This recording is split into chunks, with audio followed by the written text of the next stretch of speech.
ভোটের দিয়ে পাবে কেন্দ্রীয় সমাহারে, যে সমাজ ব্যবস্থায় শূন্য পদগুলো পূরণ হবে, বেকারত্ব দূরে সরানো হবে, যে সমাজ ব্যবস্থায় আনিসের বিচার হবে, তামান্নার বিচার হবে, তিলোত্তমার বিচার হবে, যে সমাজ ব্যবস্থায় নারীরা তার অধিকার পাবে, যে সমাজ ব্যবস্থায়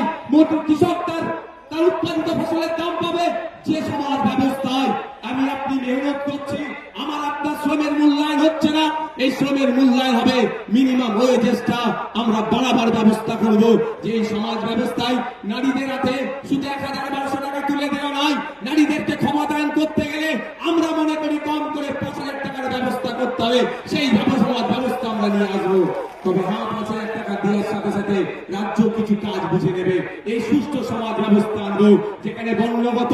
জাতিগত, ধর্মগত, নারী পুরুষের কোনো ভেদাভেদ থাকবে না, যেখানে সবাই আমরা মানুষ, আমাদের সামাজিক পরিচয় আমরা যেটা সেটা নিয়ে মাথা তুলে বেঁচে থাকবো, সেই সমাজ ব্যবস্থা নিয়ে আসবো। বাংলার মানুষ যদি ২০২৬ লোক বিধানসভা নির্বাচনে আমাদেরকে সুযোগ দেয়, তবে আপনাদের উপস্থিতি প্রমাণ করে দিচ্ছে যে বাংলার অলিতে গলিতে ইন্ডিয়ান সেকুলার ফ্রন্টের যে জয় জয়কার হবে, সেটা আপনাদের উপস্থিতি আছে কিন্তু প্রমাণ করে দিচ্ছে। আপনারা মাঠে যারা আছেন, আপনারা হয়তো বাইরে যেতে পারছেন না, আমি তো একটার পরে এখানে এসেছি, আমি বাইরের অবস্থাটা একটু ঘুরে ঘুরে দেখছিলাম। আপনারা এখানে যে রকম মানুষ আছেন, এর কয়েক গুণ বেশি মানুষ বাইরে শুধু ঘুরছে, জায়গা পাচ্ছে না বলে।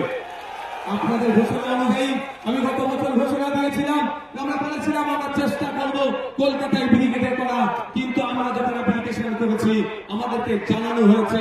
এই সময় এই আর্মিদের কোন একটা ট্রেনিং চলছে, সেই মার্চ মাস পর্যন্ত ব্রিগেড ময়দান দেওয়া যাবে না, সুতরাং আমরা সেখানে বুক করতে পারিনি, ফলে আমরা এখানে বুক করেছি। তবে আপনারা সাথ দিলে শুধু ভাঙড় থেকে নয়, রাজ্যের বিভিন্ন প্রান্ত থেকে ২০২৬ বিধানসভায় ডবল ডিজিটের বিধায়ক ইন্ডিয়ান সেকুলার ফ্রন্ট পাচ্ছে।